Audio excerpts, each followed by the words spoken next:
Good morning again, friends. Today we'll be talking about Whispers from Eternity number 74, which is Be Thou the General in My Invasion of Ignorance.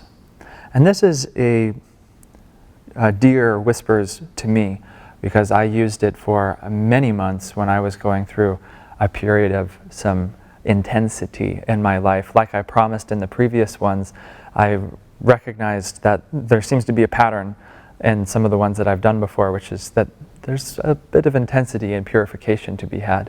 And last week we touched in on that so sweet, so beautiful, so pure prayer demand of demanding to be intoxicated with the wine of devotion.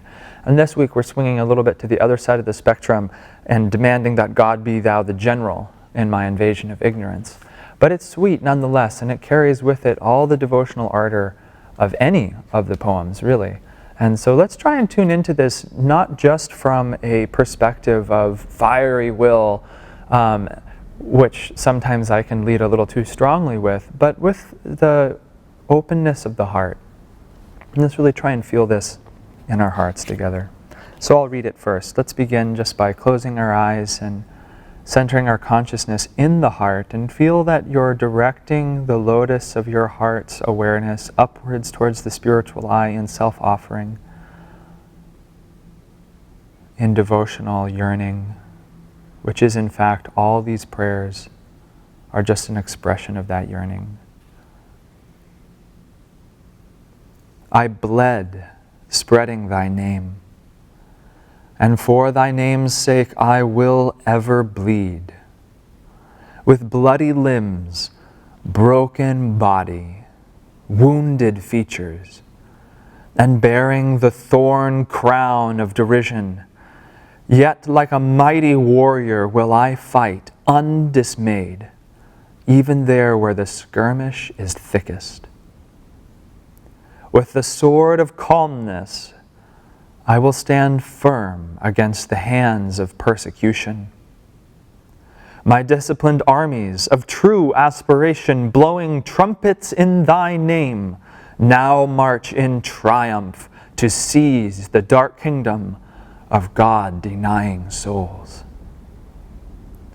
No matter how many blows I receive, and no matter how often the swords of persecution pierce my heart, I am content in the realization that thou knowest my craving to spread thy name. I will wear my tribulations not as scars, but as medals given for courage, and as inspirations to strive ever harder in my fight against ignorance. O Lord, help me conquer darkness with thy golden message of light.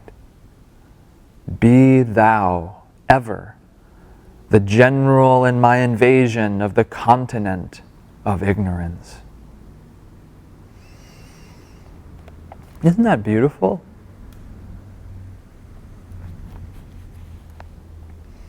This reminds me, of course, of many things, but where I think I'd like to begin with is actually, of course, what a great honor it is to serve God. What a great honor it is to fight for God's light and to put ourselves on the line for our Guru. Asha made the point to me once that, if someone is only hired to help you, they may come and they may clean your house or they may help you with your necessities, but when they go home at the end of the day, your problems are yours and their problems are theirs. And that their energy and their commitment to your cause ends when their salary ends, so to speak. And they might be, a dear friend while they're on the clock, but as soon as it's off, there's like the division of commitment. But a friend will embrace your cause as their own. They will fight for your name as they would fight for their own.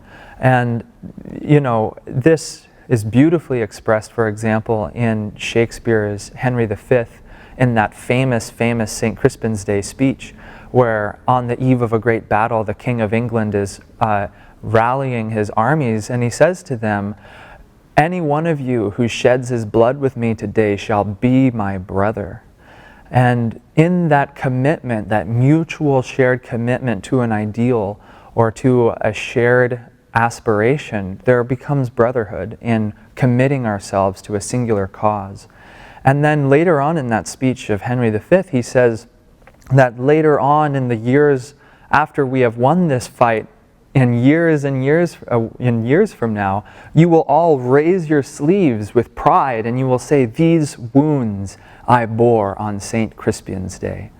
And it's a very stirring speech in that play, but it holds so true that there is such I think a pride, not an egoic pride, but like a soul pride, that comes when we stand for righteousness even against the forces of darkness, even in the face of seemingly unsurmountable odds, because it proves to us our own dedication. It proves to us our own courage, our own commitment to that cause, to the divine. And so this prayer is really beautiful to me because it's sort of taking that aspiration and that nobility, but to the highest level. And not just declaring loyalty to a king or to a country or to your brothers, but loyalty to God and to the great conquest of ignorance, which is, of course, the mission of the masters. And so if we want to be friends of the masters, we need to take up their mission and we need to fight for their fight. We need to carry their banner into battle. And as he says in the very beginning, bleed, spreading their name. So now let's take this section by section, and because of our technical errors, we might not be able to go in as deeply as in some of the other classes, but we'll still have some fun. So the first section, I bled, spreading thy name, and for thy name's sake I will ever bleed. I'm going to stop myself right there actually, because I just want to point out that this, I don't think, is emphasizing like bloody martyrdom, but I think the emphasis needs to be on the willingness to sacrifice your very essence, because our blood is like that force which sustains our body. It's like the life force that moves through our veins, that animates our tissues, that rejuvenates our body cells. And to say that I will give my blood for you, it's like there's no kind of greater material commitment. Just to say, I will sacrifice everything that I am for this cause. And so he says, I bled, spreading thy name, meaning that I have already committed myself to that extent. And for thy name's sake, I will ever bleed. And I again don't think this is, the acceptance of some suffering, but this is a great joy. To be able to say, I will continuously offer myself in complete sincerity, no matter the cost. I will pledge myself in body, mind, and soul to help further your mission of spreading the divine light to all. Then he goes on, with bloody limbs, broken body, wounded features, and bearing the thorn crown of derision, yet, like a mighty warrior, will I fight undismayed, even there where the skirmish is thickest. This whole prayer is such an incredible invitation to a fearless attitude of mind, because he's describing for us a very frightening image. Bloody limbs, broken body, wounded features. I mean, he's describing a warrior barely clinging to life and bearing the thorn crown of derision. So he's saying these obstacles that we'll face won't just be bodily harm, won't just be suffering on that level, but we may face criticism and undeserved criticism from other people, but we will wear that as a thorn crown.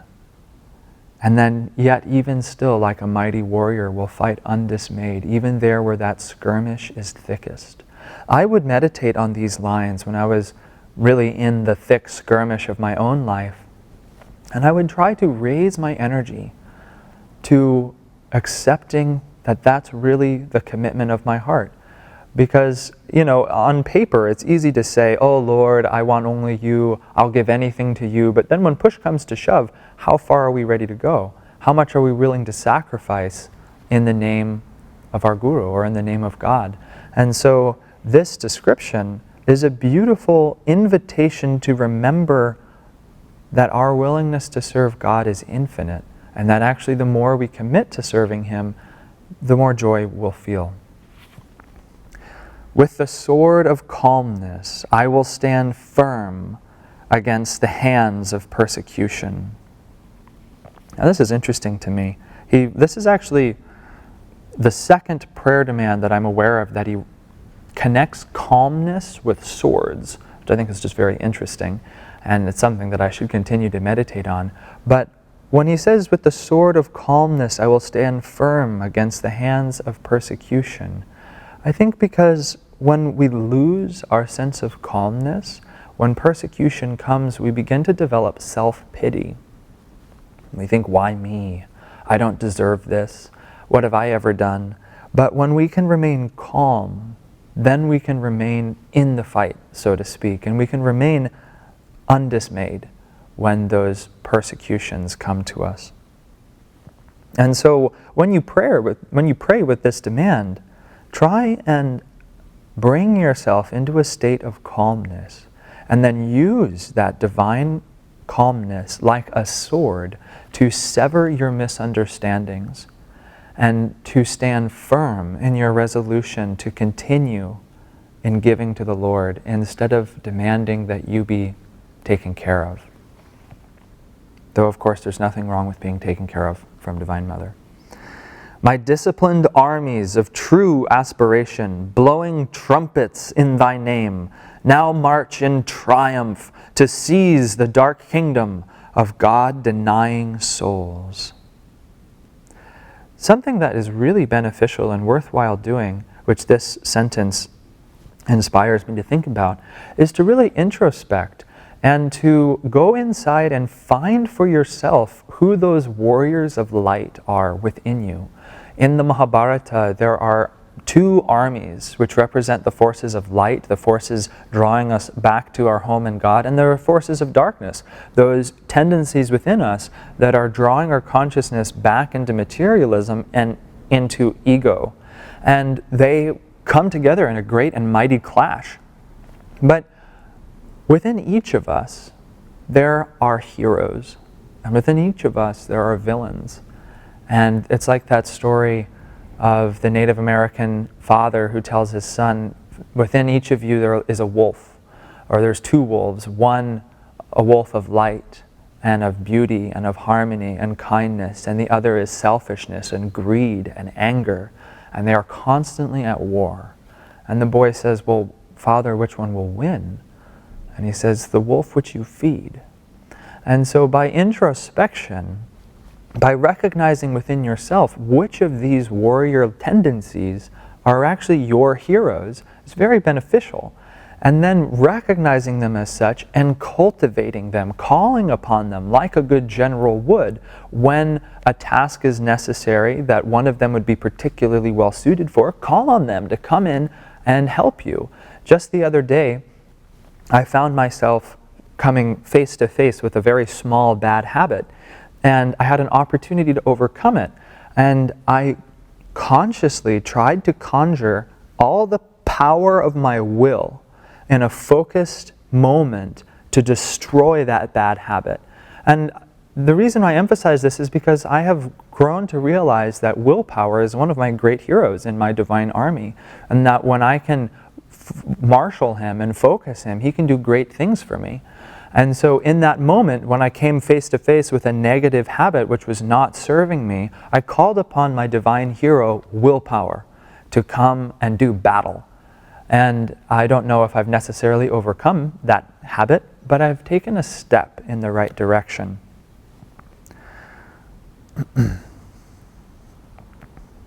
Now here's the part that I really wanted to get to.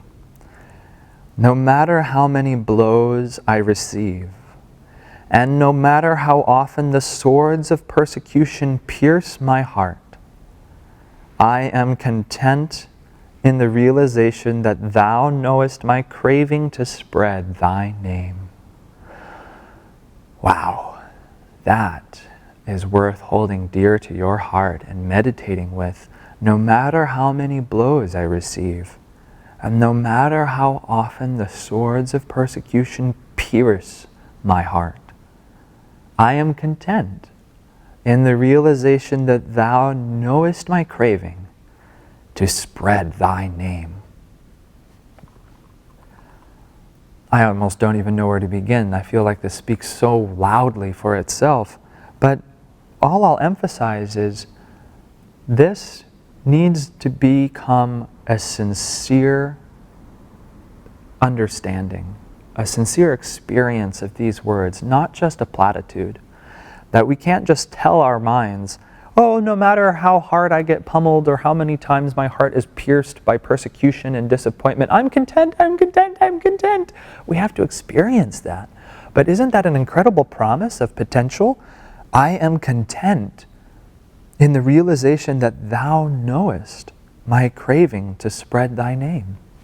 I had this beautiful moment with Master over the Christmas season where I was in meditation and I was feeling some sorrow in my heart. And I was grieving a little bit because I felt like I had gone through a series of tests that no one had borne witness to.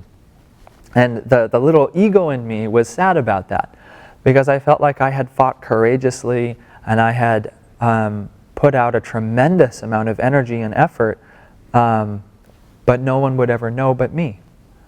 And I wasn't even sure that I had won the fight. I just knew that I had struggled and strained and tried and bled, as he says in this poem. And I was sitting there feeling a little bit defeated and a little bit lonely in this, when suddenly, at the end of my meditation, I felt Master's presence very strongly in my heart, and I felt him tell me that he knew, because he had been with me through every single trial. He fought through me. He suffered through me. He was there with me, present in every single moment that I had been. And so it was such a beautiful moment because I also realized, just like it says in this sentence, that Master knew the sincerity of my heart, and he knew why I had gone through it and why I would continue to go through it if necessary, because I wanted to spread his name, because he's my guru, because his mission is my mission. And feeling that reassurance that he knew my heart healed that wound for me, and it made it all worth it. And just a few weeks later, I was sitting in this feeling of self-offering to Master regardless of outer circumstances, and I felt words come to me that expressed how even at the end of my life, if I have nothing left to show for myself except for sincerity of heart and the scars on my heart, then that will be enough, because you'll know why I fought. And that is a reassurance that can never be taken away. That's a reassurance, that's a courage that will never leave you. Because in fact, it only grows the stronger with your adversity. It only grows more powerful. And now this is my favorite line of the whole prayer. I will wear my tribulations not as scars, but as medals given for courage, and as inspirations to strive ever harder in my fight against ignorance. Oh man, let us all meditate on that sentence. Let's use that as our waking sentence every day. I will wear my tribulations not as scars, but as medals given for courage. Imagine if you could truly do that. Just imagine for a moment if the Master appeared to you and offered you a medal, just like they might offer to a courageous soldier, that you could pin on your chest. How would you wear that? You would wear that with pride. Just like in the Shakespeare speech, these wounds I bore on St. Crispian's Day. They'd become your most prized possession, wouldn't they? I will wear my tribulations not as scars, but as medals given for courage. Because God only gives us what we're able to take. And so if God gives you not just one serving of tribulation, not just one serving of trials and wounds, but if he gives you 10 servings, then you ought to wear that with a great joy, because that's God's confidence in you. A general would give his hardest missions to his greatest warriors. And when you succeeded, they would be your greatest joys, your deepest prides to say, I drew my sword for my guru, I fought for him, and perhaps I died for him. I tend to believe that, or I have reason to believe that I was with Master Yogananda in his previous incarnation as William the Conqueror. And whenever I think of him in that incarnation, my heart expands with this incredible gratitude and self-offering, this nobility that is almost hard to describe. And I read somewhere Master said that that lifetime was an inferior lifetime, perhaps because he wasn't able to share the light of God as openly, and that he had to sort of be on the incognito. But I read that and my first thought was, not to me, Master. Not to me. I think when my soul finds liberation and I can go back through all the millions of incarnations, I think those moments in those incarnations, perhaps then and perhaps now, when my soul dedicated itself to service of Guru, to service of God, no matter the consequences, no matter the obstacles, I think those will be the moments that will wear like medals of great honor, that will say, that made everything worth it. But we are now in a new age. We're in Dwapara Yuga, where the war is no longer fought with steel and shields, but is fought with energy and magnetism.